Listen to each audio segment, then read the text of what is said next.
Here we are in Israel again. We're actually in Kiryat Gat, very close to the kibbutz where we stay when we come to do our annual dig here at Tel Azega with Tel Aviv University and Heidelberg University.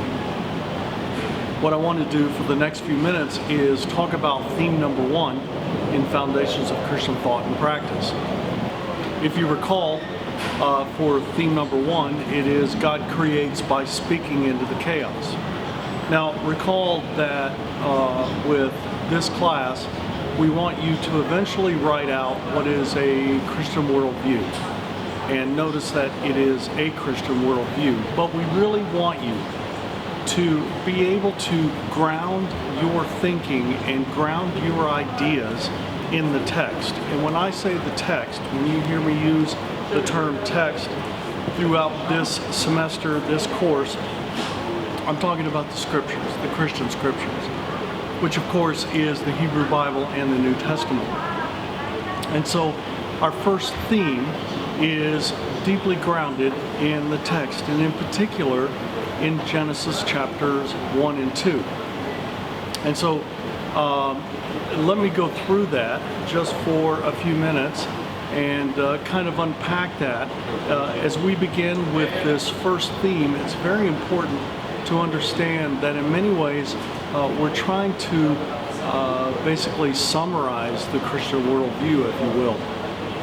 And so what I've done is I've taken 6 themes out of the Hebrew Bible and 6 themes out of the New Testament. And in many regards, when people begin to do a Christian worldview, they really focus heavily on the New Testament. We want to be fair. We really believe that the Old Testament is still relevant for today. So we're going to begin in the beginning in Genesis chapter 1. All right, now here's the first verse. In the beginning, God created the heavens and the earth. And that in itself is significant because that term in the beginning, in Hebrew, it is actually Bereshith. And Bereshith is in a beginning, or really when the beginning was. And so in the Jewish theology, you have a beginning, but they don't really talk about the beginning. Now, do they believe that God created the earth? Absolutely. That God created everything? Absolutely. Is God the beginning of all things? Of course. But what they're trying to emphasize there is they don't really know when the beginning was. But whenever it was, God was there, and God was active, and God was creating. The term bara, God created the heavens and the earth. And so that term, heavens and the earth, really encompasses everything.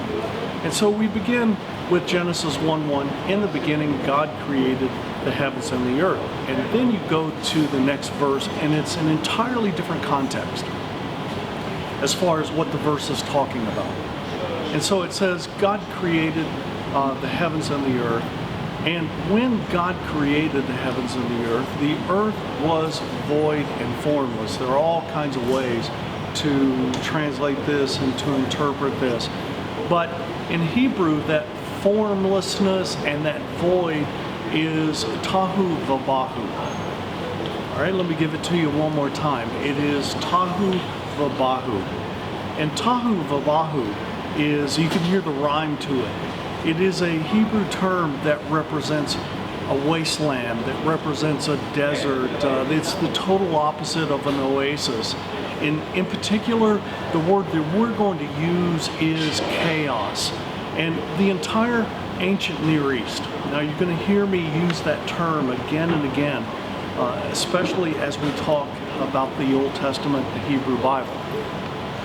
The ancient Near East we use to describe from Egypt all the way up through the Levant into what is now Lebanon, into Mesopotamia.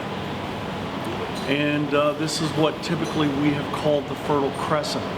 And so there are, when I use the term the ancient Near East, basically what I'm talking about is that area 2, 3, 4,000 years ago, a long time ago, that goes from Egypt all the way up to Mesopotamia, which would be Assyria and Babylonia, so forth and so on. And so I'm going to give you a word now that's very important, and one of the things that we want you to learn in Foundations of Christian Thought and Practice, and that is we want you to make sure that you contextualize your scriptures, that you contextualize what you believe.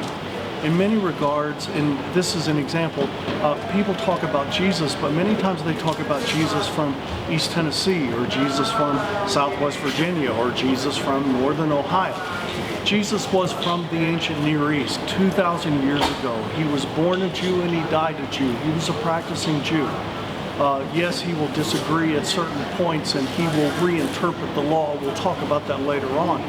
But we need to learn to contextualize. In other words, when we read Genesis, we need to ask the question, what did Genesis mean to the original author, to the original audience? What did Genesis mean to people 2,500 years ago, 3,000 years ago? What were they doing at the time? Now, this brings us back to this idea of chaos. And so, almost every individual in the ancient Near East, 3,500 years ago, 2,500 years ago, they were, I think it's fair to say, obsessed with chaos. Chaos was always at the door. Chaos was always at their feet. And you see this in Egyptian works and Sumerian works and Babylonian works and Assyrian works, constantly at the edge of chaos. And chaos was death.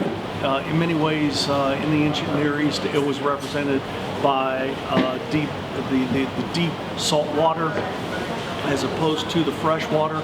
And so you see all of these themes and these motifs in the ancient Near East where human beings are trying to keep chaos at bay.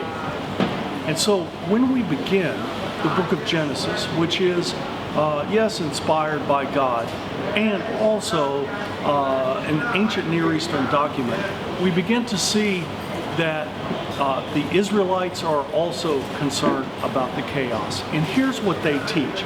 Here is their theology, and this is where we begin with Foundations of Christian Thought and Practice. Essentially, God comes to the chaos, and God speaks into the chaos. This is unlike any story in the ancient Near East. In the other stories, you have both gods and goddesses. You have polytheism, and they come to the chaos, and they rage against the chaos, and they storm against the chaos, and they try to destroy the chaos and banish the chaos.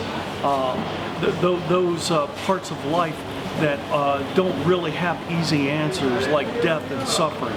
And all they can really do is rage against the chaos. In the Hebrew Bible, in Jewish theology, Yahweh, Elohim, comes to the chaos and speaks to the chaos.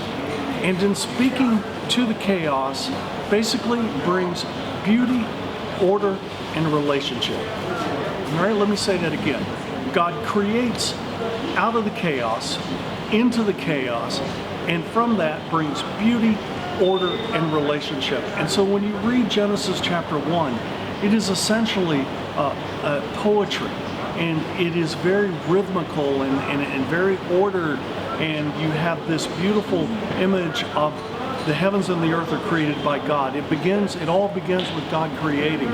But then eventually it moves on to the idea that yes, there is chaos in the world. And we're going to see that throughout the Hebrew Bible and the New Testament. There is chaos in the world. Does God destroy it? Does God banish it? Does God remove it? No. The chaos remains, but God creates beauty, order, and relationship. And eventually, the most beautiful creatures will be male and female, made in God's image, living in the Garden of Eden. And we see this in Genesis 1 to 2.